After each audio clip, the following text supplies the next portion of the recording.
తెలంగాణలో టెలివిజన్ రంగాన్ని ప్రోత్సహించేందుకు రాష్ట్ర ప్రభుత్వం కీలక అడుగులు వేస్తోంది. సినీ రంగానికి తోడుగా టీవీ రంగానికి కూడా ప్రభుత్వం తరఫున ప్రత్యేక ప్రోత్సాహం అందిస్తామని సినిమాటోగ్రఫీ శాఖ మంత్రి కోమటిరెడ్డి వెంకటరెడ్డి స్పష్టం చేశారు. ఈ మేరకు టెలివిజన్ అవార్డు కమిటీ ప్రతినిధులతో మంత్రి సచివాలయంలో ప్రత్యేకంగా సమావేశమయ్యారు. ఈ సమావేశంలో టీవీ అవార్డులకు సంబంధించి లోగో, కేటగిరీలు, ప్రత్యేక పేరు రూపకల్పనపై సుదీర్ఘంగా చర్చించారు. తెలంగాణ సంస్కృతి ఆత్మ ప్రతిబింబించేలా ఈ అవార్డుల లోగో, పేరు ఉండాలని మంత్రి సూచించారు.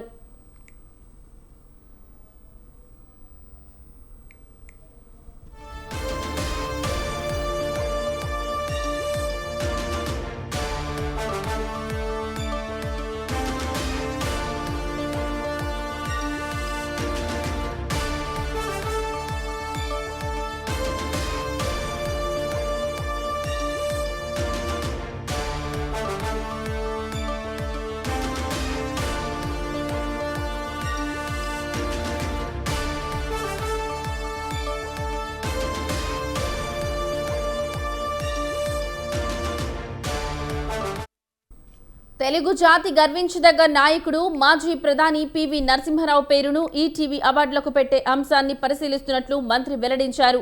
ఈ ప్రతిపాదనపై ముఖ్యమంత్రి రేవంత్ రెడ్డితో చర్చించి తుది నిర్ణయం తీసుకుంటామని తెలిపారు. అవార్డుల ఎంపిక ప్రక్రియ అత్యంత పారదర్శకంగా జరిగేలా చూడాలని కమిటీకి సూచించారు.